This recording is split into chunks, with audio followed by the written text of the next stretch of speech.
Hello, sir. Good morning. Yeah, here we go. Let's do it. So last week, or last time, we got through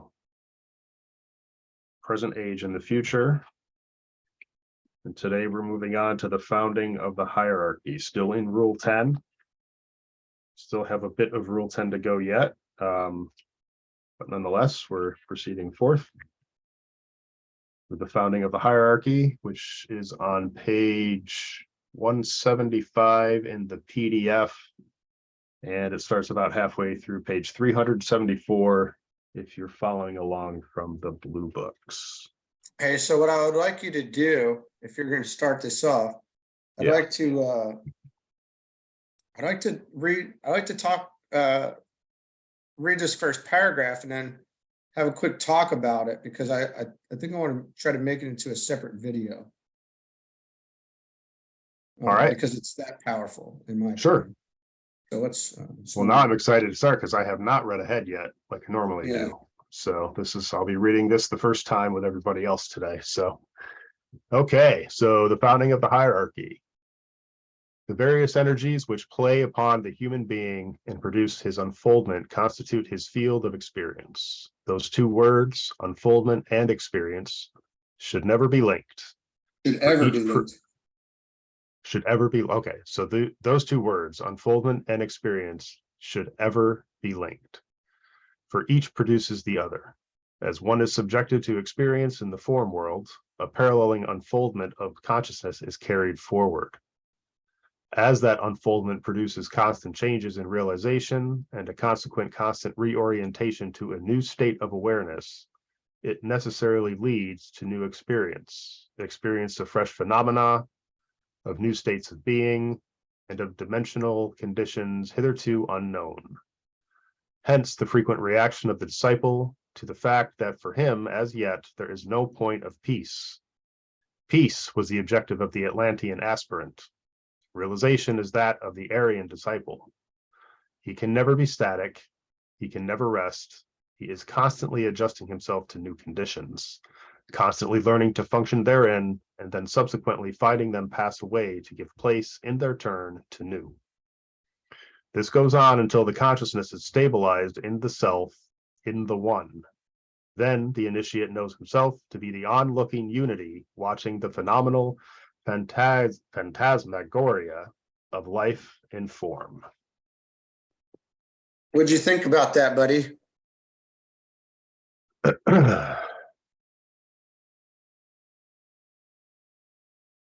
There's just so incredibly it's so incredibly deep, and there's so much there that resonates in the life of I want to say probably modern aspirants / disciples / initiates, where it's really putting some things into perspective for us. Peace was the objective of the Atlantean aspirant. Right. That's astral. The Atlanteans built the astral plane. That level of peace and that level of peaceful contentment, I guess, has that's old. It's been met. We're here. Right. That objective has been met. We're now here to play in realization. We're about realization now. Yep. It's a different ball game. And so reorienting to new states of awareness So we're on to a whole nother level, or we're supposed to be working towards that whole new level. Yeah. And that up top, the unfoldment and experience part being linked, this does allude to more of like a daily unfoldment. It gives more meaning to each day, I want to say. It really brings out the symbolical nature of life and the cycles in a way, and the paralleling unfoldment of consciousness. And we're being aware of this at this point. He's made us aware of this, that as we're living this daily life, there's this paralleling unfoldment of consciousness coming along with it every day that at this point we could be aware of, and we should be, because we're all about realization at this point.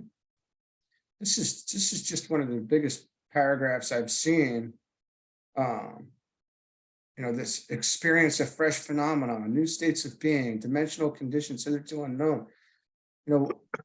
We're having these experiences, and we should just be more aware of it. And this, I just wanted to hit on this paragraph as being something we should really contemplate in ourselves. I think everybody, that's studying this material should really take some time and grasp this, because it is so huge. There's a lot packed in this paragraph, because I just read it over it again. And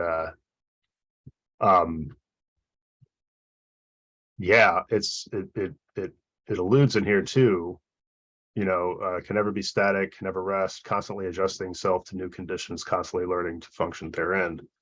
So this is like a minute by minute, day by day type of activity. Yeah, exactly. And you and I talked about that a little bit earlier. For where there's no use in worrying about what the end result is going to be if you're not even like living right in each moment, in each day, in the way that you need to be to get to that ultimate goal, which is consciousness stabilized consciousness in the self and the one. You can't necessarily know what that fully means until you get there. And so there's no business even trying to jump to that, trying to understand what that is, if you're not even living right day by day. And my head is buzzing as I'm talking about this, so I know I'm onto something here. Oh yeah, it certainly are. Yeah. So we are the observer, and we're watching the phenomenal phantasmagoria of life and form. And it truly is amazing to have that awareness and be watching this. And this is one of those things, man. This material is the most powerful material in the world. I bet anybody to find something more powerful than this. I don't think it's possible. It just brings everything together in a higher way, right? It's coming from the higher planes. It's coming from, you have to consider where it's originated. We can't get this from another human being on this plane. You ain't getting it. This is it. It's amazing. So I just wanted to emphasize that paragraph for a second, but let's. No, it's good. I'm glad we did. Should we continue? Sure. Any more thoughts on that? Okay. Every thought on that. Could probably focus the whole discussion on that one paragraph. Yeah, for sure. But without further ado, let's read on. So he passes from one sense of unity to a sense of duality, and from thence again into a higher unity. First, the self identifies itself with the form aspect to such an extent that all duality disappears in the illusion that the self is the form.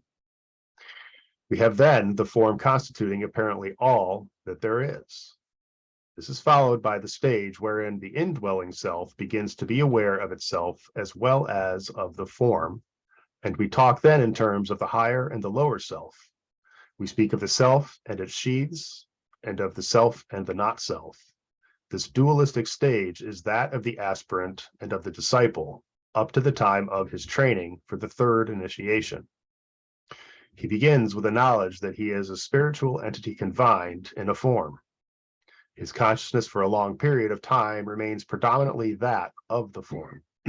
Gradually, this changes, so gradually that the aspirant learns the lesson of endurance, even to the point of enduring the not self. And he learns this lesson of endurance until there comes a life of balance wherein neither preponderates. This produces in the man a state of apparent negativity and inertia which may last for one life or two, and he seems to accomplish little in either direction. This is, for workers, a valuable hint in their dealings with people. Then the point of balance changes, and the soul appears to dominate from the standpoint of influence, and the entire consciousness aspect begins to shift into the higher of the two aspects. Duality, however, still persists, for the man is sometimes identified with his soul and sometimes with his form nature.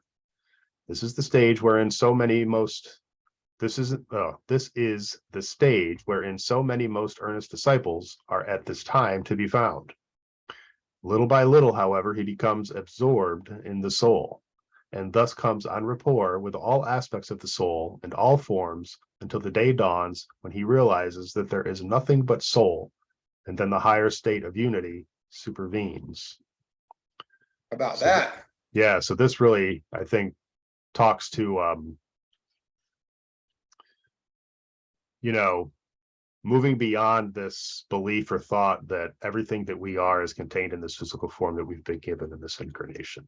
I think this is what it's getting to, and that we're pushing towards something, well, really pushing towards the real self.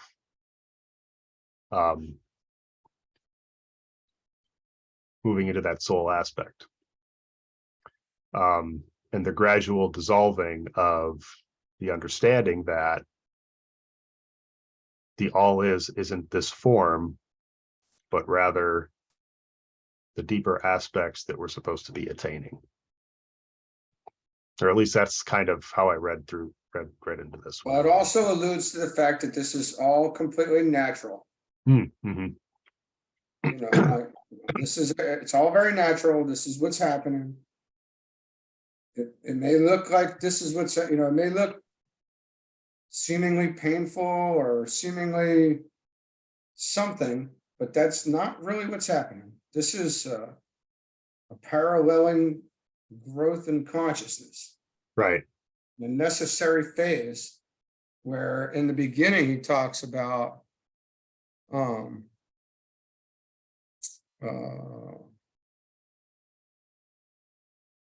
where we become really, what does he say? And I lost it. He was talking about it's not pleasant. Music a higher unity, first of all.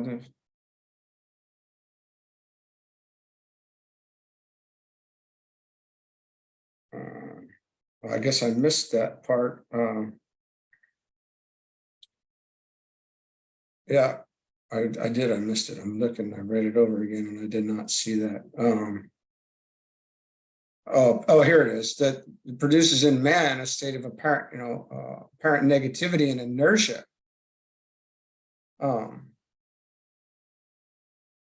That's got a certainly the outward expression of that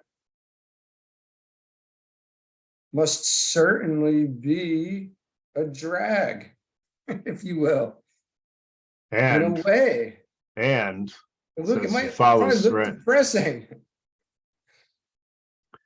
And this produces in the man a state of apparent negativity and inertia, which may last for one life or two. Yeah, Jesus. And he seems to accomplish little in either direction. So we really have to withhold judgment.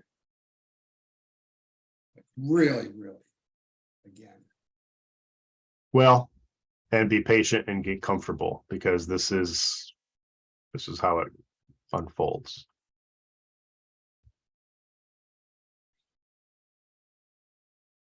And be patient with others, right? Mm-hmm.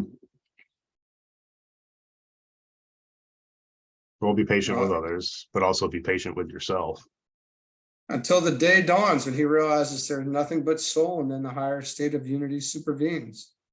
So this is, we wait for the sun to come up.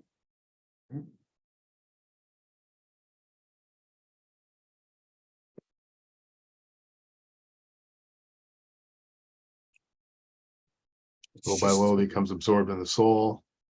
That's on report with the aspects of the soul in all forms until the day dawns when he realizes that there is nothing but soul. And then the higher state of unity supervenes.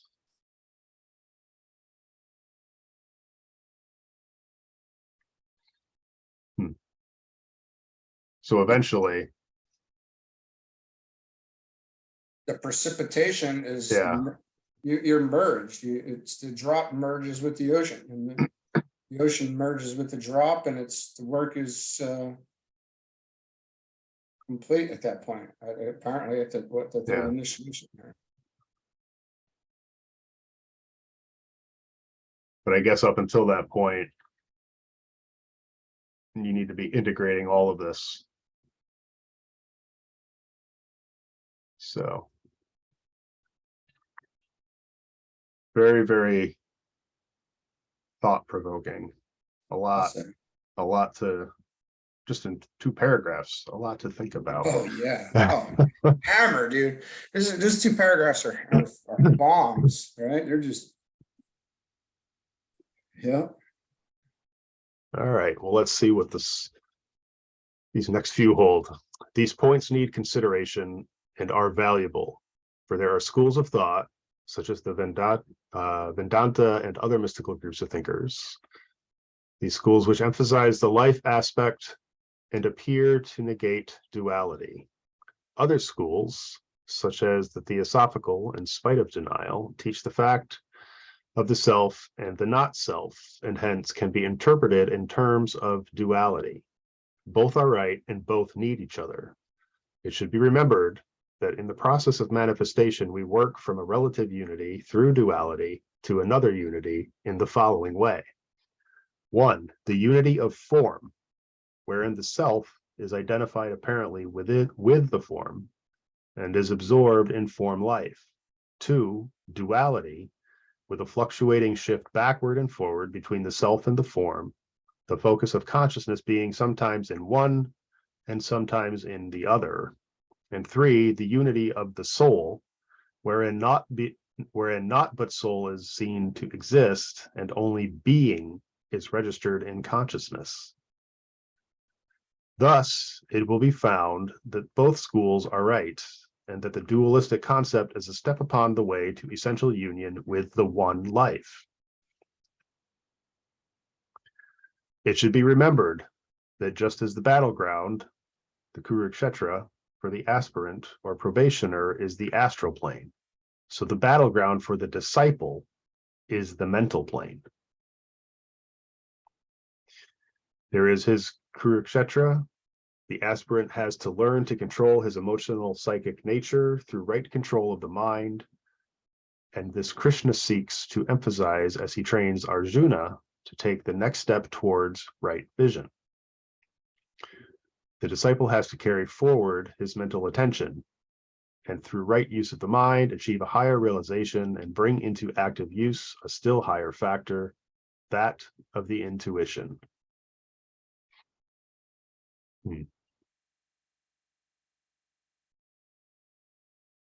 In himself, the aspirant repeats the racial unfoldment and reenacts the racial drama, and to comprehend this certain facts about that drama and the work of the hierarchy should be grasped, and I here enumerate them. 1. Oops, went too far. The movement for the spreading of the secret doctrine is 18 million years old. 2. Only 4 of the original instigators still remain with us.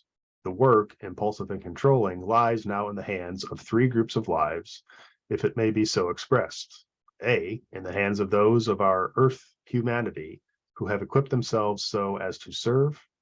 B, in the hands of certain existences who have come into our earth scheme of evolution from other planetary schemes. And C, in the hands of a large number of divas of superhuman evolution. These in their aggregate form the occult hierarchy of the planet, working in 3 main divisions and in 7 groups as outlined in many theosophical books and summarized in Initiation Human and Solar. 3. In the very early stages, this hierarchy was called by various names. Among others, it was called the Temple of A.A.B. 4. Let us consider the founding of the Temple of A.A.B.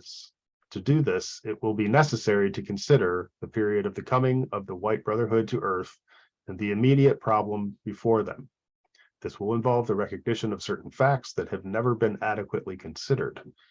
It is an acknowledged fact in occultism that for our Earth humanity, the advent of the occult hierarchy was epochal. It brought about 2 things. the definite crystallization of that group soul, which is now called the fourth or human kingdom. The arousing of manas or mind in animal man in a triple way.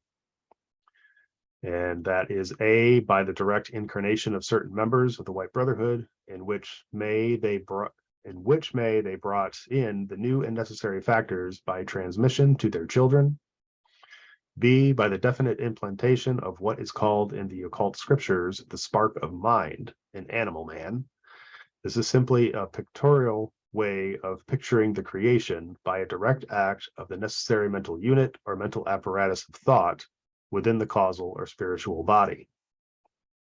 C, by the gradual stimulation of the mental faculty in animal man and the steady vitalization of the latent germ of mind until it flowered forth as manifested mind. This covered a vast period of time, and though the Brotherhood made its headquarters at Shambhala and directed its activities from there, it was found necessary during the first subrace of the Atlantean root race to make certain efforts if the evolution of the race was to proceed according to plan. Students of these mysteries need to remember that though Shambhala is spoken of as existing in physical matter and as occupying a definite location in space, the physical matter referred to is etheric, the Lord of the world and his assistants of the higher degrees occupying bodies formed of etheric matter. 5. It was decided about 17 million years ago, the coming of the hierarchy and the founding of Shambhala being about 18.5 million years ago. So 17 million years ago, it was decided to have on the dense physical plane an organization and a headquarters for the mysteries, and to have a band of adepts and chohans who would function in dense physical bodies and thus meet the need of the rapidly awakening humanity. 6. Amen. Yeah. Gives a whole new meaning to deployments. Hmm. You could look at physical incarnation as a deployment when you're an initiate and you got to come to the school on earth to come be a teacher Yeah. for 17 million years. That deployment schedule's got to be, it's a long one. It is. But does time really matter outside of this No. physical place, right? So it is. No, but that's intense though. Yeah. I've been working on this for a long time. Yeah. 18.5 million years, or so. It was decided 17 million years ago. So yeah, that is a lengthy deployment for some. Yeah. You think you could have, I can't, obviously no judgment, but I would have maybe thought of another way to do this. Well, hence why patience is key in some of this. So all of this for that matter. So 5, it was decided. Oh wait, that's the one I just read. 6, the first outpost for the Shambhala fraternity was the original temple of A.A.B, and it was located in the center of South America. And one of its branches at a much later period was to be found in the ancient Maya institutions and the basic worship of the sun as the source of life in the hearts of all men. A second branch was later established in Asia, and of this branch, the Himalayan and Southern Indian adepts are the representatives, though the work is materially changed. At a later date than the present, discoveries will be made, revealing the reality of the old form of hierarchical work. Ancient records and monuments will be revealed, some above ground and many in subterranean fastnesses. As the mysteries of Central Asia in the land stretching from Chaldea and Babylon through Turkestan to Manchuria, including the Gobi Desert, are opened up. It is planned that much of the early history of the Besant workers will be revealed. Excuse me. We might here note the fact that the word Ibez is literally in the nature of an acrostic veiling the true name of the planetary logos of the Earth, one of whose principles is working in Sanat Kumara, making him thus a direct incarnation of a planetary logos and an expression of his divine consciousness. These 4 letters are the first letters of the real names of the 4 avatars on the 4 globes of our earth chain, who have embodied 4 of the divine principles. The letters I, B, E, Z, A.B.s, are not the true Sensar letters, if such an inaccurate expression can be used of an ideographic language, but are simply a Europeanized distortion. The true meaning is only conveyed at the 4th initiation, when the nature of the planetary logos is revealed, and his 4 avatars are definitely contacted through the direct mediatory work of Sanat Kumara. 7.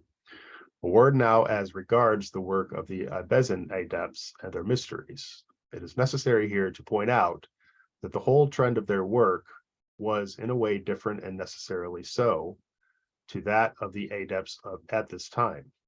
Their objective was to stimulate mysticism and the stimulating of the kingdom of God within the human atom. The nature of their work is most difficult for the average man at this time to comprehend, owing to the different state of his consciousness. The Besant adepts had to deal with a humanity which was in its infancy, whose polarization was most unstable, and whose coordination was very imperfect. There was very little mentality to be found, and men were practically altogether astral. They functioned even more consciously on the astral plane than on the physical, and it was part of the work of these early adepts, working under instruction from Shambhala, to develop the energy centers of the human unit, stimulate the brain, and make him fully self-conscious on the physical plane. Their objective was to bring about a realization of the kingdom of God within, and little attention was paid in their training of their disciples to the bringing about of the realization of God in nature or in other units. It was necessary in those days to employ methods more definitely physical than are permissible now, and these methods of physical stimulation were employed, and the laws of energy as they work through the various centers were taught, until the time came when another big change was made in the hierarchical methods, and the door from the animal kingdom into the human was closed, and the door of initiation was opened. It was felt at the time that man was then self-centered enough and individualized enough to permit of a drastic change in method and practice. All this took a vast period of time, and it is the remnants of the earlier temple practices which have come down to us in degraded phallic teaching, in tantric magic, and the practices of hatha yogis. All this took a vast period of time, and it is the remnants of the earlier temple practices which have come down to us in degraded phallic teaching, in tantric magic, and the practices of hatha yogis. The infant humanity of Lemurian and early Atlantean days had to be taught what they were by means of symbols and methods, which to us would be crude, impossible, and of a nature which the race should have transcended for many millions of years. At the time the door, this is 8, at the time the door of initiation was opened, many millions of years ago, the lodge came to 2 decisions. The individualization must cease until man had not only coordinated the physical and astral bodies and could think self-consciously, but until he had also transcended the physical and the astral. When he is becoming group conscious, then the door into the kingdom of self-consciousness will again be opened. That the path of mysticism must lead eventually to the occult path, and that plans must be made to impart teaching, and mysteries must be organized which would reveal the nature of God in all that is seen, and not only in man. Man must be taught that though an individual, he is but part of a greater whole, and that his interests must be made subservient to those of the group. Gradually, the teaching was reorganized, and the curriculum increased. Little by little, the mysteries were developed as the people became ready for them, until we have the marvelous schools of the mysteries of Chaldea, Egypt, Greece, and many others. 9. 3 things might be mentioned. A, the relatively low point of evolution of many men and their naturally physical polarization. B, the work of the Black Adepts and the followers of the left-hand path. When the Besant adepts, again under instruction from the masters at Shambhala, began to withdraw into the temples to make the mysteries more difficult of attainment and to work against abuses and distortions, a number of their erstwhile followers, many of great power and knowledge, fought them, and thus we have one of the causes of the appearing of black and white magic, and one of the reasons of the purifying waters of the flood being deemed necessary. C, the powerful thought forms built up in the early and Besant mysteries, and which, particularly in America, are as yet undestroyed. This gigantic dweller on the threshold of all the true mysteries has to be slaughtered before the aspirant can pass on.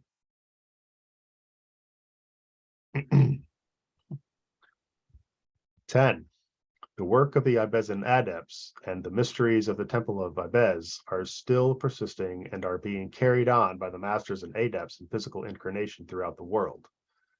They teach the meaning of the psyche, the ego, or the soul, and of the human unit, so that the man may indeed be what he is, a god walking on earth, his lower nature, physical, astral, and mental, completely controlled by the soul, or the love aspect, and this not in theory, but in deed and truth. When this is the case, the physical body will have no lure for the real man. The emotional nature and desire body will no longer lead astray, nor will the mind shut out that which is true and spiritual, but the god will use the 3 bodies as vehicles to service to the race.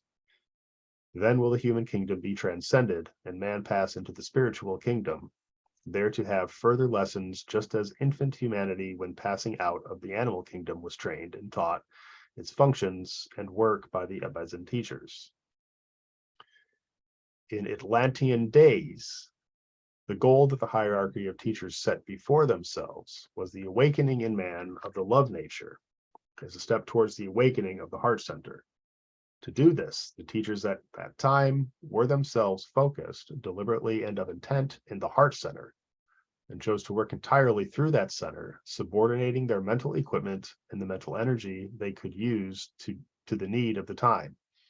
They kept their mental force in abeyance when training the initiates until the time the 3rd initiation was reached. In our race, the condition is reversed. The hierarchy is working now entirely on mental levels, though basing all endeavor upon past achievements in connection with the heart center. Up to the 3rd initiation, therefore, disciples have to endeavor to work entirely with mental energy in an effort to control, master, and use it. Their attempt is concentrated, then, upon transmitting from egoic levels the will aspect of the soul. This will has to be imposed upon the personality until it has become the automaton of the soul. Then the intuition takes control, and energies from the intuitional or Buddhic plane begin to make their impact upon the form nature, their personality. Prior to this period of intuitional control, there are many lives wherein the intuition may begin to play its part, and the student learns the meaning of illumination. Until after the 3rd initiation, however, it is the illumined mind which is the dominant factor, and not the pure intuitive perception of pure reason. After this great initiation, which marks a definite transition out of the form consciousness, the initiate can function at will on the plane of the intuition, and the mind is steadily relegated into the background till it becomes a part of the instinctual apparatus, as much a part of the subconscious instinctual nature as is the instinctual nature which the materialistic psychologist so much stresses.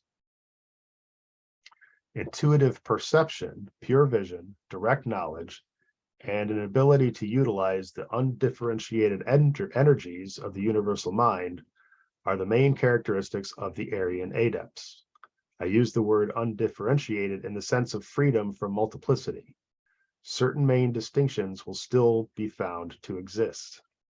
The will of the soul, regarding that soul as having its place on one of the seven rays, is superseded by the will of the whole. These are words meaning but little, or having at best only a theoretical significance to students in this group. When I say to you that the will, which is transmitted through the medium of the controlled mind, is embodied in 7 types of energy, and to these 7 types there are corresponding types of humanity, you say doubtless that is clear and not so difficult to grasp. Yet do you indeed understand? 7 types of energy and 7 types of responsive mentalities dependent upon the 7 ray types. In this statement, we note the differentiations of the soul aspect as grasped by the mind. These are the 7 differentiations which take the place of the multiplicity of differences into which the form aspect falls. They are, nevertheless, distinctions and differentiations, and persist in their hold over man until the 3rd initiation. By them, he is swept into certain major activities and life tendencies according to his particular ray. These are mental distinctions. All souls on the mental plane take the forms of the solar angels, of the divine sons of mind.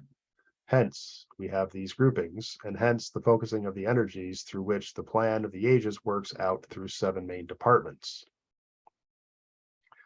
At a later stage, when certain great transitions in consciousness have taken place, and the form has lost its hold, even these divisions disappear, and the plan is seen as a whole. The life is known in its essential oneness, and the term monad begins to have some real significance. Students must always remember that all distinctions and categories are mental productions and are due to the modifications of the thinking principle and to the control of form by mental energy. As the central thinker of the universe works through the power of thought, the problem of surmounting these distinctions and differences is well nigh insuperable until such time as the aspirant comes under complete control of the 2nd aspect of divinity and passes out of the domination of the 3rd or matter aspect. But up to the 3rd initiation, even the 2nd aspect, the aspect of love, implies duality, for it is inherent in love itself. Ever there is the lover and the loved, the desirer and the desired, the seeker and the sought. It is only as the 1st aspect, that of energizing, unifying life, which sweeps all forms and all dualities into one great synthesis, is sensed at the 3rd initiation, that the words I have here dictated convey any practical meaning or realization. Let us simplify matters if we can by 3 clear statements. In them, we will sum up the work the disciple accomplishes as he struggles with and masters the energies of the mental world. 1. Work on the mental plane produces realization of duality. The disciple seeks to blend and merge the soul with its vehicle, and to do this consciously. He seeks to fuse them into a unity. He aims at the realization that here and now they are one. The unification of the self and of the not self is his objective. The first step in this direction is taken when he begins to cease identifying himself with the form and recognizes during this transitional period that he is a duality. 2. The mind, rightly used, becomes therefore a recorder of 2 types of energy or of 2 aspects of the manifestation of the one life. It records and interprets the world of phenomena. It records and interprets the world of souls. It is sensitive to the 3 worlds of human evolution. It becomes equally sensitive to the kingdom of the soul. It is the great mediating principle in this interim of dual recognition. 3. Later, the soul and its instrument become so unified and at one that duality disappears, and the soul knows itself to be all that is, all that has been, and all that will be. Well, that's a this is a huge section, right? Mm-hmm. Everything you just talked about was pretty much all wrapped up into that into those last statements, if you ask me, but Yeah, well, that was the summarizing of the longer yeah. part of it we read, but it goes right along with what you and I were talking about earlier. And we talked about this last week too, actually. Yeah, And because this caught my eye last week when the later the soul and ascension becomes unified. And that duality disappears and the soul knows itself to be all that is, all that has been, and all that will be. right. See, this is the power that DK is giving everybody, if you ask, if we look at it. He gets into the weeds, he gives us all the details, but he pulls us right back out of the weeds again and hammers you with the fact that you're the whole thing. And this duality, I don't know if you've noticed this before, but the duality that keeps popping up is between the rays of aspect from the ray of love wisdom to that of active intelligence, which is the second and third rays, right? And the second ray, this is the second solar system, the second, it's founded on love, which is expressed as wisdom, which we talked about last week. And that's the synthesizing aspect between it, right? Which is it's just I don't know how to say this. The synthesizing aspect is like the fourth ray and then also the sixth ray synthesizing things on the lower three, but it's bringing together the first and the third aspects, right? And it's technically the consciousness aspect, right? Love, wisdom, and that's us. That's essentially us, and know it, and Christ standing at the center of the triangle. I mean, it just brings together the teachings. It's unbelievable. Well, and the necessity for the teachings.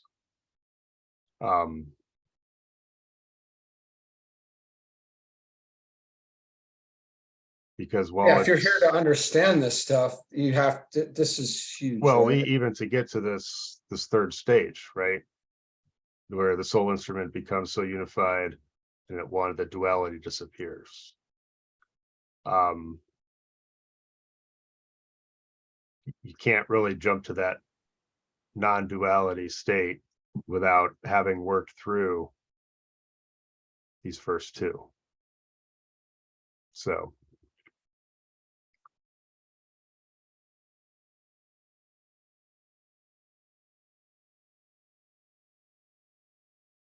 yeah, man, I got nothing. I have so many things that come into mind when I think of this, and he says, body, mind, and soul operating as one, three aspects operating as one.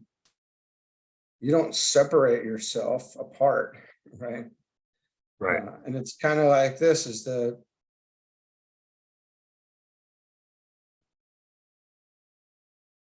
it's one, but it's recognizing that, I don't know. I got so much. But this is he's about to go into that Atlantean chant, which we had talked about last week, and we both agree that it's very profound, and it's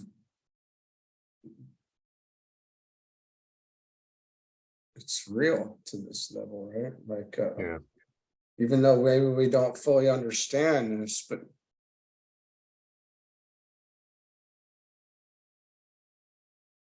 you want me to read it? You want me to read it? No, I got it.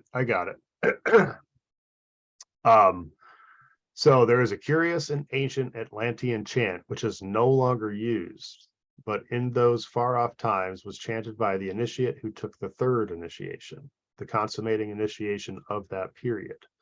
It goes as follows. The translation of the symbols in which it was written necessitates the loss of rhythm and potency.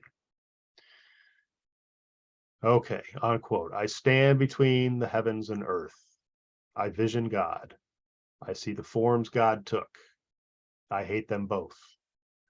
Naught do they mean to me, for one I cannot reach, and for the lower of the two I have no longer any love. Torn am I, space and its life I cannot know, and so I want it not. Time and its myriad forms I know too well. Pendant I hang betwixt the two, desiring neither. God from high heaven speaks. There is a change. I hear with ear attentive, and listening, turn my head. That which is visioned, yet visioning could not reach, is nearer to my heart. Old longings come again, yet die. Old chains with clamor snap. Forward I rush. Myriads of voices speak and halt me in my tracks. The thunder of the sounds of earth shuts out the voice of God. I turn me on my forward path and vision once again the long-held joys of earth and flesh and kin. I lose the vision of eternal things. The voice of God dies out. Torn again am I, but only for a little time. Backward and forward shifts my little self, even as a bird soars into heaven and settles back again upon the tree. Yet God in his high place outlasts the little bird. Thus do I know that God will victor be, and later hold my mind and me in thrall. Hark to the joyous paean that I chant, the work is done. My ear is deaf to all the calls of earth, except to the small voice of all the hidden souls within the outer forms, for they are as myself. With them I am at one. God's voice rings clear, and in its tones and overtones, the little voices of the little forms dim and fade out. I dwell within a world of unity. I know all souls are one. Swept am I by the universal life as I sweep upon my onward way, the way of God. I see all lesser energies die out. I am the one, I, God. I am the form in which all forms are merged. I am the soul in which all souls are fused. I am the life, and in that life, all little lives remain. These words, chanted in the ancient formulas on peculiar and selected notes, were most potent and brought definite results in the certain ancient ceremonies that have long since died out. Did you have some thoughts on that? I got a lot of thoughts, man.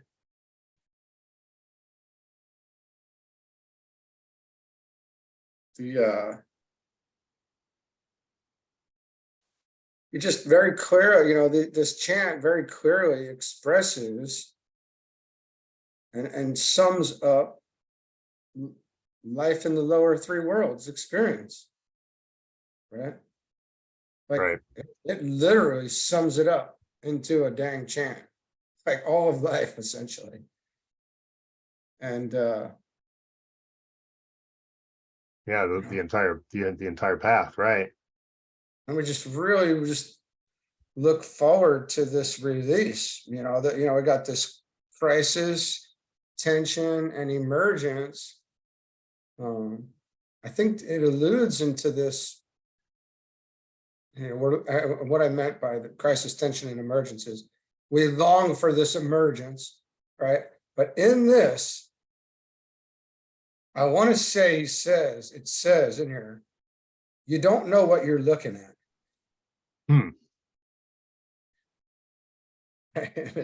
And I forget, there's a point in here where I'm like,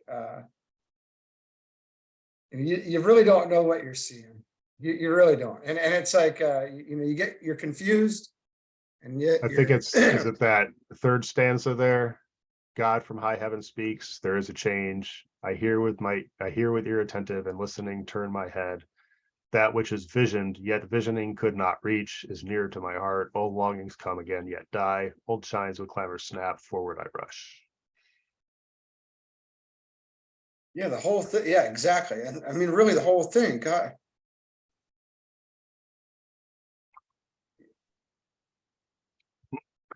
Yeah, we really don't know what we're looking at. No.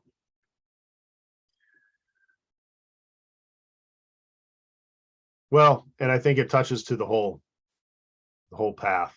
And there's going to be these It ebbs and does. And it these does. It ebbs and says you. flows, right? There's Yeah, going to and be it these tells ebbs you and flows. It's like you're going to question everything at times, and then you're going to be at peace, and you're going to keep marching born again forward. am And I, right, but only for a little time. Yeah, it's great. You can't make it up. It's just so and telling.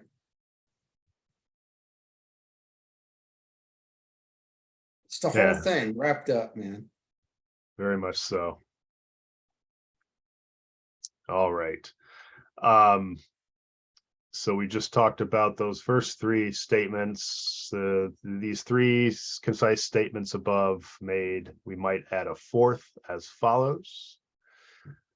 4 being when the chitta or mind stuff is swept into activity by abstract ideas, the embodied thoughts of the divine mind, carrying the energy of their creator and consequently the cause of phenomenal effects in the three worlds. And when to this is added divine understanding and synthetic apprehension of the will and purpose of God, then the three aspects of mind are unified. These we touched upon earlier and called them 1, mind stuff or chitta, 2, the abstract mind, and 3, intuition or pure reason. These have to be unified in the consciousness of the aspirant. When this has happened, the disciple has built the bridge, the antaskarana, which links 1, the spiritual triad, 2, the causal body, and 3, the personality. And that's referring back to that. You can see that on that chart in the Constitution of Man. But the antakarana being the bridge that we're building between, is it the ego and the mind, the mental unit and the mind? Yeah, the mental unit and the permanent atom, mental permanent atom. Yeah. When this is done, the egoic body has served its purpose. The solar angel has done its work, and the form side of existence is no longer needed as we understand and utilize it as a medium of experience. The man enters into the consciousness of the monad, the one. The causal body disintegrates, the personality fades out, and illusion is ended. This is the consummation of the great work, and another Son of God has entered into the Father's home, that he may go out from there into the world of phenomena in order to work with the plan is probable, but he will not need to undergo the processes of manifestation as humanity does. He can then construct for the work his body of expression. He can work through and with energy as the plan dictates. Note these last words, for they hold the key to manifestation. Our study of the energies which have been brought to our attention as we studied Rule 10 has brought us to a consideration of personality energy emanating from A, coordinated man, B, dominant human beings, and C, groups such as 1, hierarchy of adepts, 2, the integrating group of mystics of the New Age. This will be an important consideration, for this group of mystics is gaining each year in potency. Planetary energies emanating from A, the 7 planets, B, the Earth, and C, the Moon. Only a few things can be noted about this section of energies and about the next, for this is a series of instructions for the aspirant and not a treatise on energy. Solar energies emanating from A, the physical sun, and B, cosmic sources. In all thoughts concerning these energies, it should be remembered that they are passed to us through, or rather constitute the bodies of certain lives whom we call the devas, in their greater and lesser groups, and that therefore we are all the time working in the bodies of lives and hence influencing them. Some of you, therefore, who have made a study of a treatise on cosmic fire may find it of value to note the following items of information. 1, the lowest types of devas or builders on the evolutionary path are violet devas. Next come the green, and last of all, the white devas. These are all dominated by a fourth and special group. These control the exoteric processes of physical plane existence. 2, it must not be forgotten, however, that on a lower scale of the evolutionary ladder are other groups of lives, wrongly entitled devas, which work in obedience to the law and are controlled by the higher entities. There are, for instance, the denser forms of gaseous life, termed often salamanders, the elementals of the fire. These are directly under the control of the Lord Agni, Lord of the mental plane, and in this mental age, we have the element of fire entering into the mechanics of living as never before. Eliminate the products which are controlled by heat, and you will bring our civilization to a stop. You will bring all means of transportation to an end and all modes of lighting. You would throw all manufactories into the discard. Basically, again, these fiery lives are found in all that burns and in the warmth that holds all life formation on earth and causes the flourishing of all living things. 3, under the law of correspondences, the mental plane has an analogy in the third subplane of the physical plane, the plane into which science is now entering. Mind has, for its main expression in the material world, what we call our scientific civilization. 4, Agni rules on the mental plane and has domination likewise on the third subplane of the etheric planes. He is the lord of the fifth or mental plane, counting from above downwards, if one must employ these terms for the sake of symbolism. For this world cycle, Agni is the dominating influence. Through Indra, lord of the Buddhic or intuitional level, has a subtle control which is steadily waxing stronger. All humanity is striving towards the fourth plane of union between the 3 higher and the 3 lower, but at this present moment, the plane of mind or of fire is the most important. 5, we need to remember that just as in particular incarnations, men are focused or polarized in various bodies, sometimes the astral or sometimes the mental. So at this time, one might infer that our planetary logos himself is focused in his mental body. He, it has been said, is striving towards the fourth cosmic initiation, which makes possible our attainment of the fourth initiation. For he carries us forward with him, and on our particular level, we achieve as cells in his body. 6, as time progresses, Indra will swing into control, and the age of air will be ushered in. More and more as the Buddhic principle manifests and at one-ment is achieved, shall we see this age of air coming into being. A corroboration of this can be seen in the gradual control of men, or in the gradual control by men of the air. In an esoteric sense, all in the future will become lighter, more rarefied, and more etherealized. I am choosing my words with care. 7, our God is a consummating fire, refers primarily to Agni, the controlling factor in this age. The devas of the fire will play an increasingly important part in all earth processes. To them is given the work of inaugurating the new age, the new world and civilization, and the new continent. The last great transition was governed by Varuna. 8, Agni controls not only the fires of the earth and rules the mental plane, but he is definitely associated with the work of arousing the sacred fire, the Kundalini. Note how the correspondence works out. A great part of the fifth root race, 3/5 perhaps, stands close to the probationary path, and with the coming in of the new age and the advent of the Christ in due time, and his own place, note the care with which I express this, dogmatic assertions in terms of men's concrete minds are inadvisable. Many will find it possible to make the adequate extra effort entailed in the taking of the first major initiation. They will begin to pass from the fifth to the fourth plane. The Lord of Fire will achieve his peculiar work for this cycle by arousing the fire of Kundalini in the large numbers of those who are ready.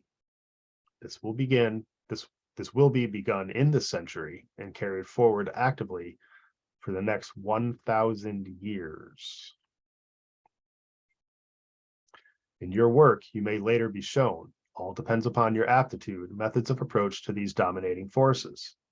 But this will come subjectively and not through magical work and formulas. The attainment of a right vibration will work automatically in the production of right conditions and right rapports. I would again point out that we shall not waste time in planetary intricacies and the interplay of solar energies, but will concern ourselves with the laws of practical spiritual living. I seek but to give a few thoughts which have relation to the coming age and which will enable man to go forward to that glorious heritage which is his, and into which he must inevitably enter under the good law and through the experience of rebirth. Through rebirth, he learns to dominate and utilize form correctly. All forms in themselves are not expressions of a personality. To warrant the term, 3 types of energy must be present. 3 types fused, blended, and coordinated into one functioning organism. A personality is therefore a blend of mental energy, of emotional energy, and of vital force. And these 3 are masked, hidden, or revealed, note this terminology, by an outer shell or form of dense physical matter. This outer crust is in itself a form of negative energy. The result of this union of the 3 energies in an objective form is self-consciousness. Their fusion produces that sense of individuality which justifies the use of the word I, and which relates all occurrences to a self. Where this central conscious entity exists, utilizing the mind, reacting sensuously through the emotional body, and energizing the dense physical via the vital body, then one has a personality. It is self-conscious existence in form. It is awareness of identity in relation to other identities, and this is equally true of God or man. It is a sense of identity, however, which persists only during the creative process, and for as long as the matter aspect and the consciousness aspect present the eternal duality of nature. In our evolutionary development, it is not realized in the subhuman forms. It is realized in the human kingdom, and is realized but merged into and negated by the greater forms and consciousness which we call the superhuman. Personality is that state of awareness which has its conditioning factor in the mind stuff, but this can be transcended when the mind stuff no longer controls. As the individual mind stuff is an integral part of the universal mind, and as the principle of mind is inherent in all forms, the sense of individuality and of self-awareness is always eternally possible. In the higher states of consciousness, it is, however, eventually relegated to a subordinate position. God, for instance, can always and eternally be aware of that reality which constitutes the self and which governs the integrity of the solar system and of the solar interplay with other systems, but the consciousness of divinity and the awareness of the solar deity is not primarily occupied with selfhood. That, as a result of past world periods and experience, is below the threshold of the divine consciousness and has become as much a part of the cosmic instinctual nature as are any of the human instinctual attributes. The focus of the eternal attention, if I may use so unusual a phrase where words are necessarily almost worthless. So the focus of the eternal attention lies in realms of awareness beyond our comprehension. They lie as far beyond our ken as the awareness of a master of the wisdom lies beyond the ken of an ant or a mouse. It is therefore fruitless for us to dwell upon it. For us, there is the achieving of personality, or of a full registration or awareness of the indwelling self. There lies then the utilization of that personality and its sacrifice eventually to group good, and a consequent merging of the self in the one self, and the fusion of the individual soul, consciously and willingly, in the oversoul. Well, what do you think about it? I think, what do you, that to me is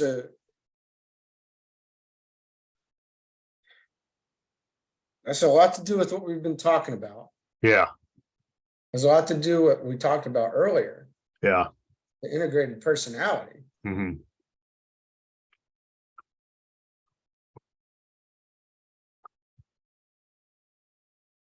There's a lot there. I mean, the difference between the two is apparent there, right?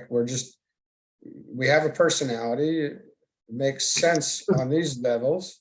It also makes sense that they're all, you don't need that at much higher consciousness. You don't need that, right? When the focus of eternal attention,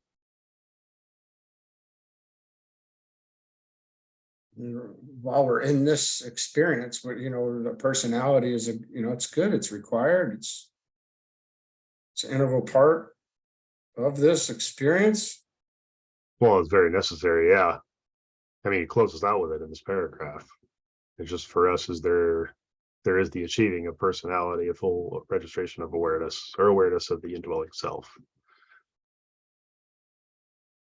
And sacrifice eventually to group good, the consequent merging of the self and the one self, and the fusion of the individual soul in the oversoul.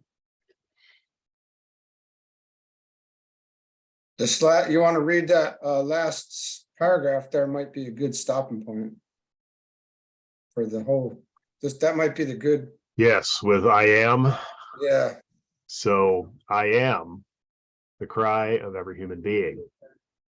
I am that, the cry of every personality who realizes his selfhood and uses his personality in order to express the will of the indwelling entity, the true person. I am that I am, the cry of the individual soul as it is lost in the whole and realizes its oneness with the soul or self of all. Yeah. Well, what can you say? Nothing. That's something that requires, contemplation and meditation on, and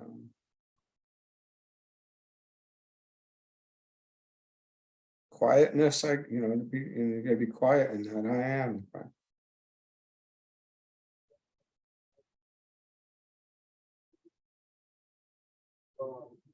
And be able to feel those things and really be able to mean it and say it, right? In that experience. Right. Yeah.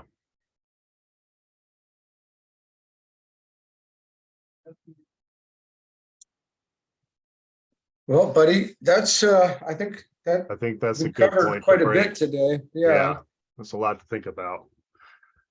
Yeah, it rendered me kind of dumb.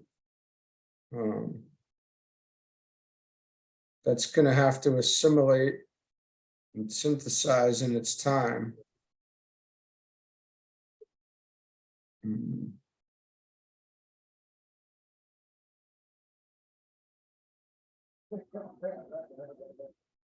No doubt. All right. Well, we should probably break it there. Yeah.